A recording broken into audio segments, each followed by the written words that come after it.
Hello, I'm Skylar Fortenberry. I'm Jean Bradley's teacher, and here with us we have her mother, we have her school psychologist, and we have our principal. Introduce yourself. I'm Megan Bradley, your mother. Okay.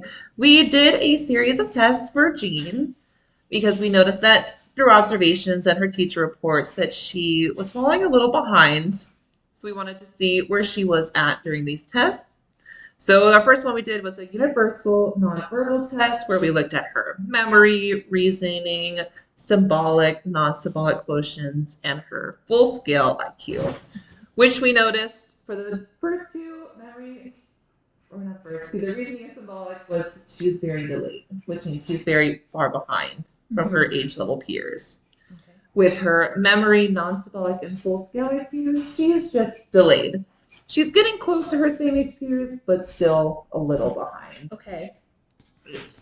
And then we moved on to her broad reading, broad math, and broad writing, where we want to see like, oh, okay, can she read her core words like the and it? Want to look at her math? Can she know what number one is? Can she count to 10? What's one plus one? And her writing, can she hold a pencil? Can she at least write her name? Okay. Here we notice during her math and writing, she's very low. But her reading is just slow. It's getting up there to where her age level peers are, but not quite there just yet. Okay. And then we looked at her communication skills, her health and safety, her leisure time, self care. We noticed that her communication and her school living is very, very, very low, which means she has trouble asking teachers questions, going up to people. But with her health and safety, leisure, and self care, she's only borderline, which means she's almost there, but she knows how to take care of herself and how to be safe for the most part. Okay.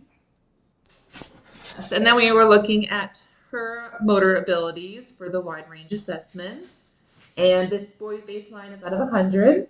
And you can see here that she is mid 50s, low 60s, which is extremely low for drawing shapes, being able to match objects, or be able to use a pegboard. Yes, and then we move on to her spoken language, which is like, can she understand what I'm asking her or understand the conversation we're having? Can she express herself?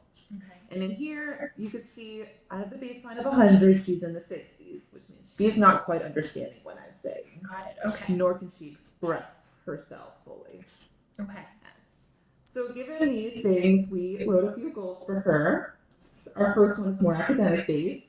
So, Dean will verbally answer story related questions such as the characters, setting, problem solution, and conclusion, given a short story out of 4 to 5 trials within 36 weeks. Okay. And that reading would be done together.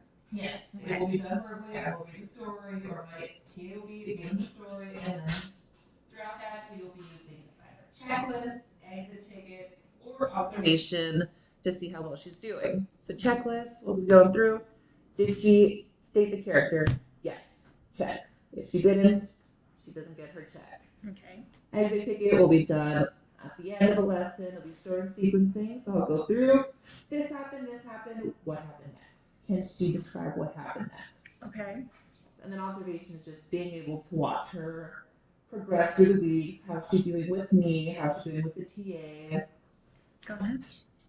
The next goal we written was more for her like motor skills, not academic goal. Mm-hmm. And this is Jean will independently button her pants after using the restroom with 80% accuracy out of 10 trials in 36 weeks. Okay. And we will use this through observation, charting, and checklists. So observation, we just want to watch if she goes to the bathroom, how well she can button her pants, where does she struggle. Okay. Charting, this could be she goes to the bathroom, did she button it? Great. Did she not button it? Was it halfway and she didn't fully complete the button? Okay. This can also be met with her shirt too. If she has like a jacket that has to be buttoned, is it like mismatched? Is it clearly through? Okay. Here, this is how we can chart it. Same with the checklist. It could be like in more detail. If it is like not the correct way, is it the correct way? Is it halfway buttoned? Okay. Yes. And through all of these, we did the progress monitoring things just so we can for ourselves data track, see how well she's progressing, if she's not progressing.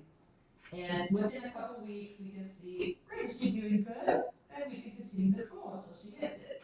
If she's not doing good, then we can reconvene and we can set up a new goal or somewhere else that's more easier for her to hit.